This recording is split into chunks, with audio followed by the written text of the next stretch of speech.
रब्बिश्रह ली सदरी व यस्सिर ली अमरी वहलुल उक़दतम मिन लिसानी यफ़क़हू क़ौली। अस्सलाम वालेकुम, doctor Sania Bashir here, consultant diabetologist and CEO of diabetes daily care.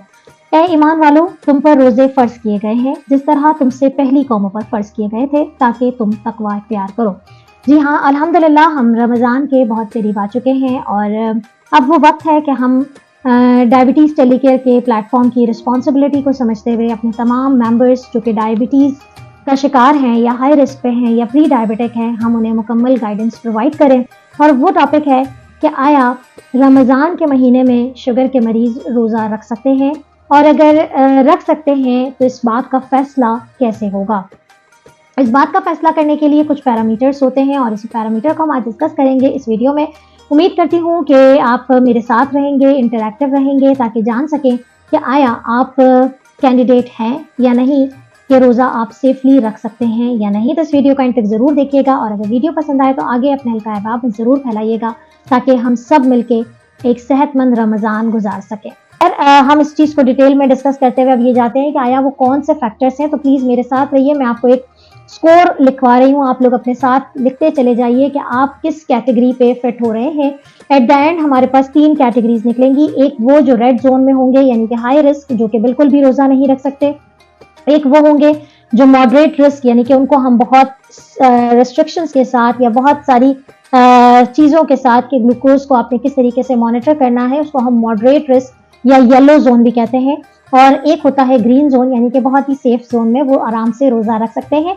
तो आपने ये अपना स्कोर लिखते चले जाना है। मैं सबसे पहले, अगर आप टाइप 1 डायबिटीज़ के कैंडिडेट हैं तो अपने आगे स्कोर लिख लें 1।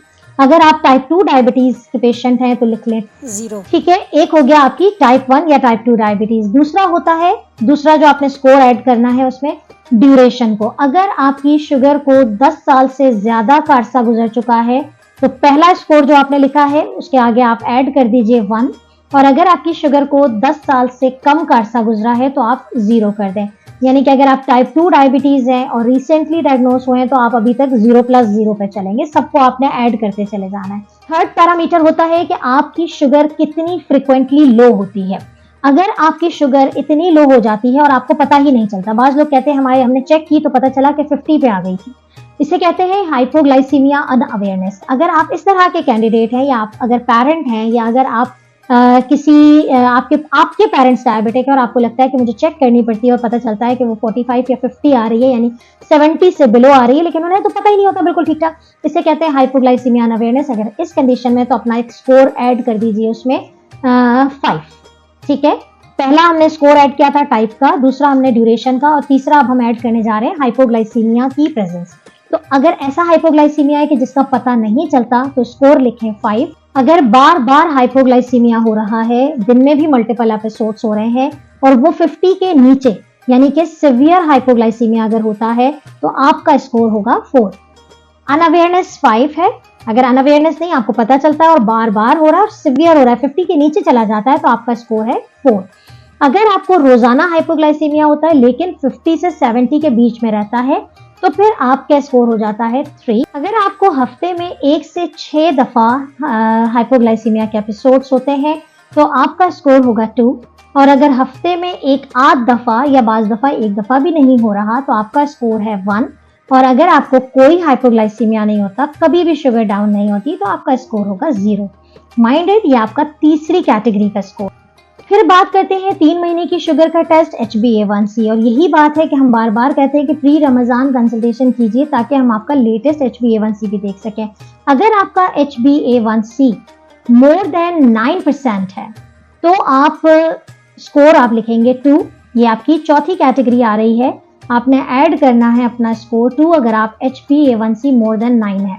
अगर आपका HbA1c 7.5 से 9 के दरमियान है तो आपका स्कोर है 1, और अगर आप लेस देन 7.5 पे हैं तो आपका स्कोर है 0।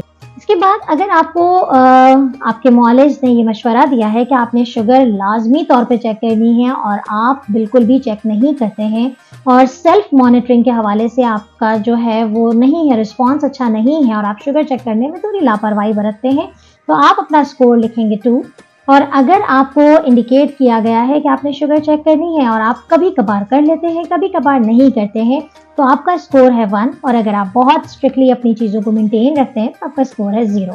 जी, 6th कैटेगरी में अब आपने स्कोर लिखना है। आपने इसमें ये है कि अगर आप टाइप 1 के पेशेंट हैं और आप कोई इमरजेंसी, जिसे डायबिटिक कीटोएसिडोसिस कहते हैं, खासतौर पे वो पेरेंट्स जिनके बच्चे 12-13 साल के हैं और अगर इनको लास्ट 3 मंथ्स में कोई डीके का एपिसोड हुआ हो तो इनका स्कोर हो जाता है 3। इसके अलावा टाइप 2 के पेशेंट कोई इमरजेंसी, कोई ऐसा ऑस्मोलर कोमा की तरफ चले गए हों। यूजुअली इस तरह के पेशेंट्स बड़ी उम्र के होते हैं और वो फास्टिंग से अवॉइड ही करते हैं, लेकिन उनको अगर लास्ट 3 मंथ्स में ऐसी कोई इमरजेंसी आई हो कि शुगर बहुत खतरनाक हद तक बढ़ गई हो कि हॉस्पिटलाइज करना पड़ा हो और वो लास्ट 3 मंथ्स में है, तो आपको स्कोर लिखना है 3।